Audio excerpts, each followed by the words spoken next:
यहाँबाट चाहिँ नि सबै गाउँहरू देख्दो रहेछ वरिपरि यस्तो छ।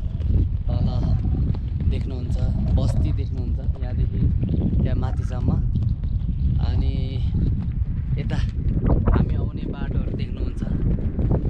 त्यो बाटो हुँदै हामी हिजो राति यो यता आएको छौँ। अनि यो चाहिँ गुम्बा एरिया रहेछ। यो चाहिँ गुम्बा एरिया यहाँनिर चाहिँ याङमाङ को गुम्बा रहेछ। अब यता चाहिँ कहाँ कता जान्छ त्यो त थाहा छैन होइन, तर राम्रो ठाउँ छ। अनि यो बाटो हुँदै गयो भने चाहिँ एउटा ताल छ अरे यहाँ सिन्थ्रेमा समथिङ चिज छ, के ताल छ अरे। अब बाजेले अघि जाउँ भनेको बाजे हिँड्नु सक्नुहुन्न अरे, एक्लै अब देख्दिनँ हो। यो गाउँको कोही लैजाउँ भन्दा कोही पनि छैन। म पुग्ने मन चाहिँ थियो, तर के गर्ने अब बाटो देख्दैन। जे होस् पछि आउँदा कुनै समयमा आउँदाखेरि म जान्छु। तर तपाईँहरूलाई देखाउनु पर्ने कुराहरू चाहिँ यिनीहरू नै हो। याङमाङ धेरै नै राम्रो ठाउँ छ। तपाईँहरूले पनि भ्रमण गर्न सक्नुहुनेछ, यो ठाउँलाई हेर्न सक्नुहुनेछ। धेरै नै आनन्दित ठाउँ छ यो ठाउँ। तर अर्को कुरा चाहिँ राति चाहिँ हिजो आउँदाखेरि चाहिँ एकदमै गाह्रो भयो है। अब के भन्ने, अब त्यो गाह्रो कसरी कति साह्रो भयो भन्ने त मलाई त्यो बयानै गर्न सक्दिनँ।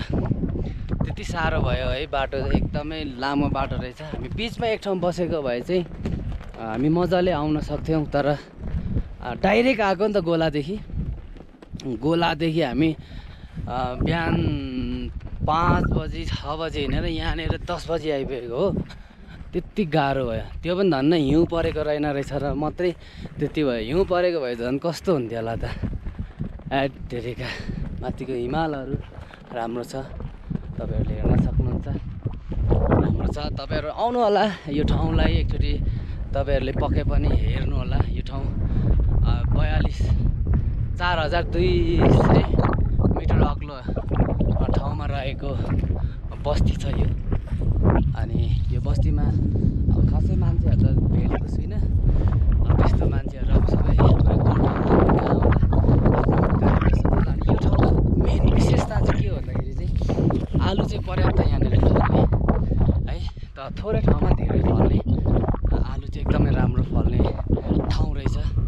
अनि आलु अरू त अब खेतीपातीमा त्यस्तै होला, उवाहरू केहरू होइन, त्यस्तै होला। अनि अरू चाहिँ चौरी गोठ यहाँको मेन स्रोत भनेको चाहिँ चौरी गोठ। धेरैको चाहिँ अब चौरी धेरै छ यहाँनिर।